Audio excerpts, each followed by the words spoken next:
Friends हम देखते हैं कि अभी हमारे पास कौन सी न्यूज़ बची है और इस वीक में एनएफपी है, नॉन पेरोल की न्यूज़, जिसके बारे में बात करेंगे हम लोग।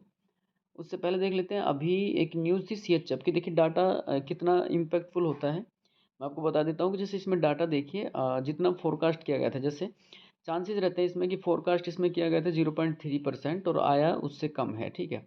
तो अमूमन जितना कई बार फोरकास्ट किया जाता है उससे कम आ जाता है डाटा। और ये कई बार इस तरह से सीएचएफ में डाटा नहीं आता, तो इसमें हमने ट्रेड नहीं किया, अदरवाइज इसमें मोमेंट बहुत ज़्यादा हुआ था अभी। और मैं आपको थोड़ा दिखाना भी चाहूँगा इसका मोमेंट जो था। अभी सीएचएफ की न्यूज़ थी ये, और अभी 12 बजे करीबन, तो इसमें मोमेंट बहुत अच्छा हुआ है न्यूज़ पर। तो ऐसा कभी अमूमन कम चांसेस होते हैं इतना मोमेंट आए सीएचएफ की न्यूज़ पर। तो इसका इसमें क्या था, डाटा आ गया था 0.0%, ठीक है।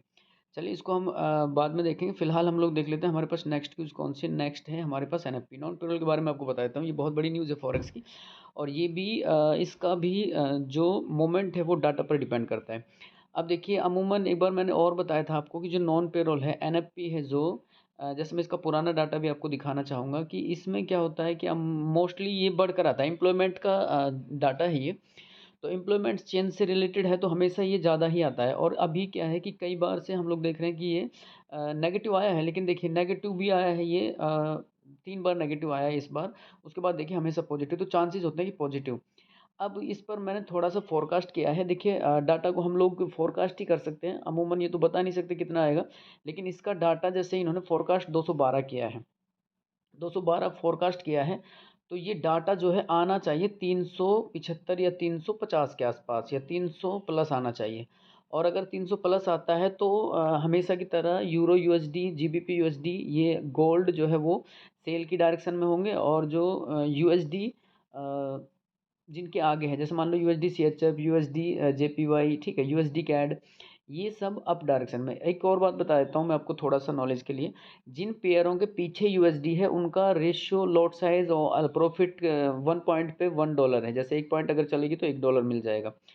और जो ये है इनका क्या बोलते हैं, जिनके आगे यूएसडी है उनका 67 रहता है, ठीक है। यानी कि आप एक स्टैंडर्ड लॉट लगाएंगे तो एक स्टैंडर्ड लॉट पे आपको 100 पॉइंट चलने के बाद वो $67 देगा, और बाकी जो यूरो यूएसडी जैसे 100 पॉइंट चलने पर $100 देगा एक स्टैंडर्ड लॉट से।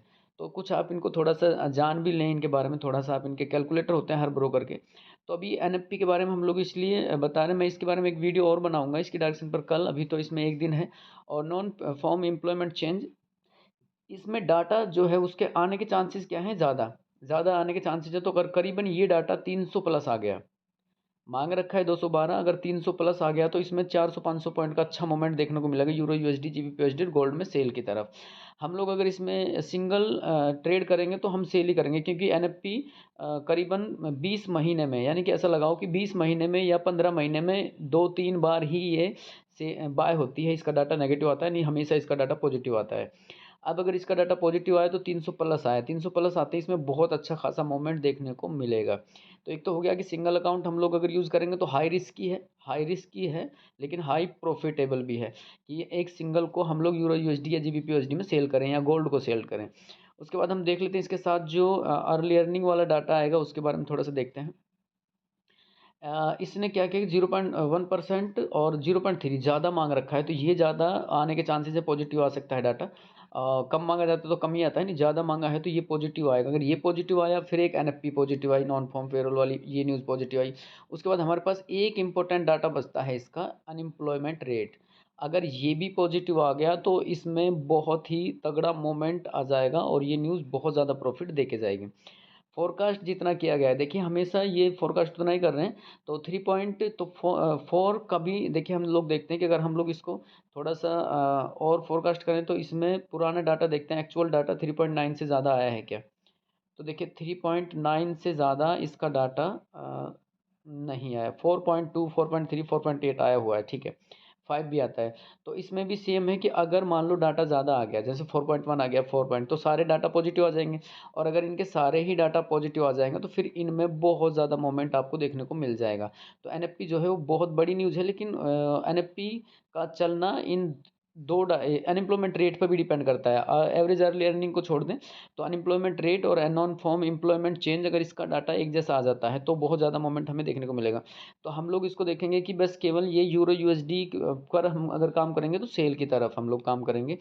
और इसमें पेंडिंग ऑर्डर लगाना रिस्की है, क्योंकि अगर दोनों डाटा जैसे नेगेटिव पॉजिटिव आ गया तो पेंडिंग ऑर्डर पे आपको ये बहुत ज़्यादा मतलब नुकसानदायक हो सकता है। तो नॉन फॉर्म पेरोल पर हम ट्रेडिंग के बारे में अगर बात करते हैं तो फिर उसका यही है कि आप अगर एक अकाउंट यूज़ कर रहे हैं तो फिर इसकी डायरेक्शन हमेशा सेल में लीजिए, क्योंकि ये 15 से 20 महीने में 1 या 2 बार ही बाय जाता है। अदरवाइज नॉन पेरोल पे एनएफपी पर ये सेल ही होता है हमेशा। तो अगर सिंगल अकाउंट पर आप रिस्क लें तो आप सेल की तरफ लें, बाय की तरफ ना लें।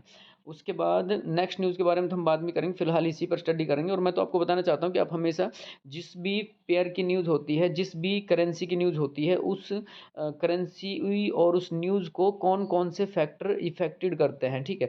क्योंकि बहुत सारे ऐसे फैक्टर होते हैं जो इनको इफ़ेक्टेड करते हैं। जैसे सीपीआई है, अभी 10 तारीख को सीपीआई आने वाली है, तो सीपीआई में क्या होता है, कंज्यूमर प्राइस इंडेक्स एनर्जी और फूड सप्लाई का डाटा है। उसमें क्या है कि एनर्जी और फूड का डाटा आता है, तो आप उनको उनके बारे में थोड़ा जान सकते हैं कि क्या कितनी एनर्जी, जैसे मान लो एनर्जी में आप समझते हैं कि बहुत सारी चीज़ें आती हैं और फूड्स में भी आपको पता है, तो उनके बारे में कितना यूज़ हुआ है इनका, उसके आधार पर हम लोग अंदाज़ा लगा सकते हैं कि डाटा पॉजिटिव नेगेटिव आएगा। तो एनएफपी पर भी यही है, एम्प्लॉयमेंट से रिलेटेड डाटा है। इस पर भी आपको अभी जैसे मैंने इसके बारे में थोड़ा सा रिसर्च किया था, जाना था भी, और इसके बारे में थोड़ा और रिसर्च करूँगा। तो जहाँ तक मुझे पता लगा कि बस इसका जो डाटा है वो बहुत ज़्यादा आने वाला है, पॉजिटिव आने वाला है। तो बाकी देखते हैं क्या है, कम भी आ सकता है, हम लोग फोरकास्ट ही कर सकते हैं, एक्सेप्ट तो नहीं बता सकते। और फिर भी अगर हम लोग सिंगल अकाउंट का यूज़ करेंगे तो फिर हम एनएफपी को कल सेल ही करेंगे।